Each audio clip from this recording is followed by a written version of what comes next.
राधे राधे जी। आप सबका आपके अपने सुनीता भक्ति चैनल में हार्दिक स्वागत है। भगवान श्री हरि की कृपा आपके समस्त परिवार पर बनी रहे। तो आइए भक्तों, भगवान श्री कृष्ण का ध्यान करते हुए आज की कथा को प्रारंभ करते हैं, जिसमें पुष्कर क्षेत्र में ब्रह्मा जी का यज्ञ और सरस्वती का प्रकाट्य का वर्णन किया गया है।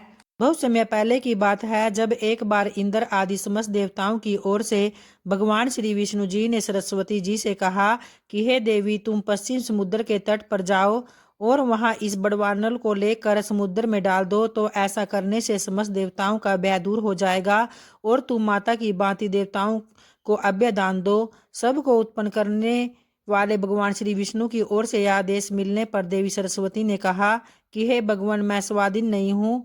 आप इस कार्य के लिए मेरे पिताजी ब्रह्मा जी से अनुरोध कीजिए। तो पिताजी की आज्ञा के बिना मैं एक पग भी नहीं कहीं जा सकती।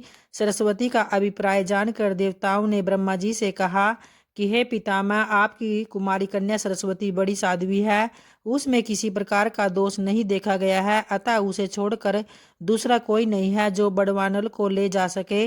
तो इस पर पुलस्त्य जी कहते हैं, देवताओं की बात सुनकर ब्रह्मा जी ने सरस्वती को बुलाया और उसे गोद में लेकर उसका मस्तक सूंघा। फिर बड़े स्नेह के साथ कहा कि हे बेटी, तुम मेरी और इन समस्त देवताओं की रक्षा करो, क्योंकि देवताओं के प्रभाव से तुम्हें इस कार्य करने को बड़ा सम्मान प्राप्त हुआ है। तो इस बड़वानल को ले जाकर खारे पानी के समुद्र में डाल दो। पिता के वियोग के कारण बाली के नेत्रों में भी आंसू छलछला आए और उसने ब्रह्मा जी को प्रणाम करके कहा, अच्छा जाती हूँ। उस समय संपूर्ण देवताओं तथा उसके पिता ने भी कहा, ब्याह न करो। इससे वह ब्याह छोड़कर प्रसन्नचित्त से जाने को तैयार हो गई और उसकी यात्रा के समय शंख और नागरों की ध्वनि तथा मंगल घोष होने लगा, जिसकी आवाज से सारा जगत गूंज उठा और सरस्वती अपने तेज से सर्वत्र प्रकाश फैलाती हुई चली गई। तो उस समय गंगा जी उसके पीछे हो ली। तब सरस्वती ने कहा कि हे सखी, तुम कहाँ आ रही हो, मैं फिर तुमसे मिलूंगी। तो सरस्वती के ऐसा कहने पर गंगा ने मधुरवाणी में कहा, हे सुबे, अब तो तुम जब पूर्व दिशा में आओगी तभी मुझे देख सकोगी। देवताओं सहित तुम्हारा दर्शन तभी मेरे लिए सुलभ हो सकेगा। तो यह सुनकर सरस्वती ने कहा, हे सुचि स्मिते, तब तुम भी उत्तराभिमुख होकर शोक का परित्याग कर देना।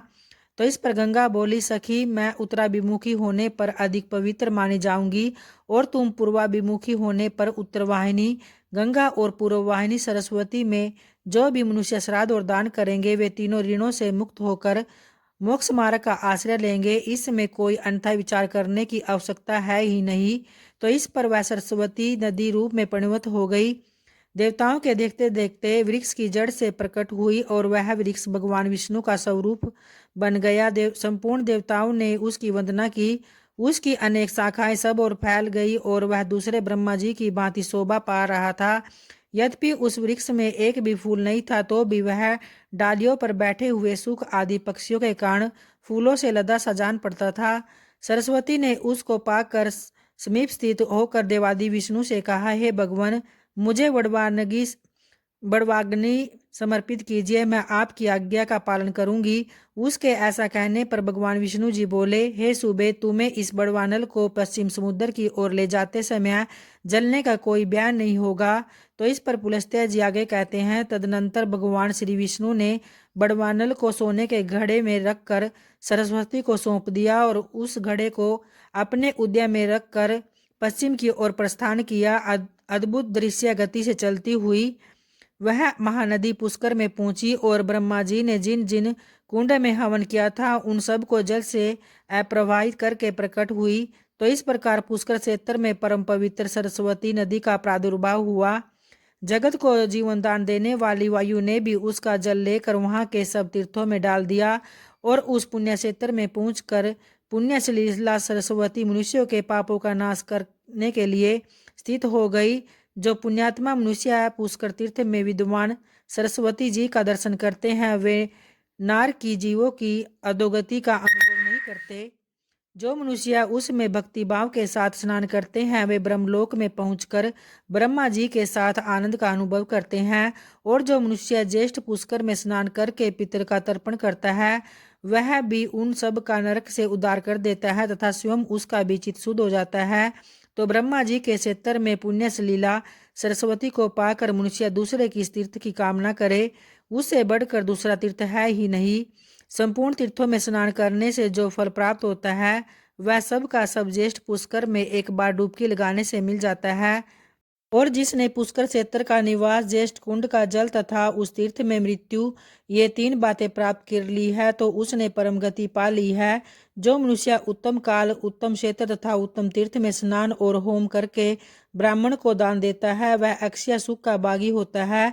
कार्तिक और वैशाख के शुक्ल पक्ष में तथा चंद्रमा और सूर्य ग्रहण के समय स्नान करने योग्य कुरुजाल द्वेष में जितने क्षेत्र और तीर्थ पुनीश्वरों द्वारा बताए गए हैं उन सब में यह पुष्कर तीर्थ अधिक पवित्र है। तो ऐसा ब्रह्मा जी ने कहा है, जो भी पुरुष कार्तिक की पूर्णिमा को मध्यम कुंड में स्नान करके ब्राह्मण को दंड देता है उसे अश्वमेध यज्ञ का फल भी मिलता है। तो इसी प्रकार कनिष्ठ कुंड में एकाग्रता पूर्वक स्नान करके जो ब्राह्मण को उत्तम अग्नि का चावल दान करता है वह अग्निलोक में जाता है तथा वहां 21 पीढ़ियों के साथ रहकर श्रेष्ठ फल का उपभोग भी करता है। इसलिए पुरुष को उचित है कि वह पूरा प्रयत्न करके पुष्कर तीर्थ की प्राप्ति के लिए वहां की यात्रा करने के लिए अपना विचार स्थिर करे और मति, स्मृति, प्रज्ञा, मेधा, बुद्धि और शुभ वाणी से ये 6 सरस्वती प्राय बतलाई गई हैं जो पुष्कर के वन में जहाँ प्राची सरस्वती है जाकर उसके जल का दर्शन भर कर लेते हैं उन्हें भी अश्वमेध यज्ञ का फल मिलता है तथा जो उसके भीतर गोता लगाकर स्नान करता है वह भी ब्रह्मा जी का अनुचर बन जाता है। जो मनुष्य वहां विधि पूर्वक श्राद्ध करते हैं वे पितर को दुखदायी नरक से निकालकर स्वर्ग में पहुंचा देते हैं और जो सरस्वती में स्नान करके पितरों को कुश और तिल से युक्त जलदान करते हैं उनके पितर हर्षित होकर नाचने लगते हैं। यह पुष्कर तीर्थ सब तीर्थों में श्रेष्ठ माना गया है क्योंकि यह तीर्थ आदि तीर्थ इसलिए इस पृथ्वी पर यह समस्त तीर्थों में विख्यात है। यह मानव धर्म और मोक्ष की क्रीड़ास्थली है, निधि है। सरस्वती से युक्त होने के कारण इसकी महिमा और भी बढ़ जाती है। जो लोग पुष्कर तीर्थ में सरस्वती नदी का जल पीते हैं और वे ब्रह्म और महादेव जी के द्वारा प्रशंसित अक्षय लोकों को प्राप्त होते हैं। तो आज की कथा यहीं संपन्न होती है और आइए अब माता तुलसी का ध्यान करते हुए तुलसी चालीसा पाठ का उच्चारण करते हैं। श्री तुलसी महारानी करु विनय सिर नाय, जो मम हो संकट विकट दीजे मात नशाय। नमो नमो तुलसी महारानी, महिमा अमित न जाए बखानी। दियो विष्णु तुमको सन्माना, जग में छायो सुयस महाना। विष्णु प्रिया जय जयति भवानी, तिहु लोक की हो सुख खानी। भगवत पूजा कर जो कोई, बिना तुम्हारे सफल न होई। जिन घर तव नहीं होए निवासा, उस पर कर ही विष्णु नहीं बासा। करे सदा जो तव नित सुमिरन, ते ही के काज होए सब पूरन। कार्तिक मास महात्म तुम्हारा, ताको जानत सब संसारा। तब पूजन जो करे कुंवारी, पावे सुंदर वर सुकुमारी। करे जो पूजन नित प्रति नारी, सुख संपत्ति से होए सुखारी। वृद्धा नारी करे जो पूजन, मिले भक्ति होवे पुलकित मन। श्रद्धा से पूजे जो कोई, विभव निधि से तर जावे सोई। कथा भागवत यज्ञ करावे, तुम बिन नहीं सफलता पावे। छायो तप जग प्रताप जग बारी, ध्यावत तुम ही सकल चित धारी। तुम्ही मात यंत्रन तंत्रन में, सकल काज विसिद्धि होए क्षण में। औषधि रूप आप हो माता, सब जग में तव यश विख्याता। देव ऋषि मुनि ओ तपधारी, करत सदा तव जय जयकारी। वेद पुराण तव यश गाया, महिमा अगम पार नहीं पाया। नमो नमो जय जय सुख करनी, नमो नमो जय जय दुख निवारनी। नमो नमो सुख संपत्ति देनी, नमो नमो अग काटन छेनी। नमो नमो भक्तन दुख हरनी, नमो नमो दुष्टन मद छेनी। नमो नमो जय कुमति नसावनी, नमो नमो सुख उपजावनी। जयति जयति जय तुलसी माई, ध्याऊं तुमको शीस नवाई। निज जन जानी मोहि अपनाओ, बिगड़े कारज आप बनाओ। करु विनय में मात तुम्हारी, पूर्ण आशा करू हमारी। शरण चरण कर जोरी मनाऊं, निस दिन तेरे ही मैं गुण गाऊं। करूँ मात अब मोह पर दाया निर्मल होए सकल मम काया। बारह मास जो करे कोई पूजा ता सम जग में और न दूजा। प्रथम ही गंगा जल मंगवावे फिर सुंदर स्नान करावे। चंदन अक्षत पुष्प चढ़ावे धूप दीप नैवेद्य लगावे। करे आचमन गंगा जल से ध्यान करे फिर हृदय निर्मल से। पाठ करे फिर चालीसा की स्तुति करे मात तुलसा की। यह विधि पूजा करे हमेशा ताके तन नहीं रहे कलेसा।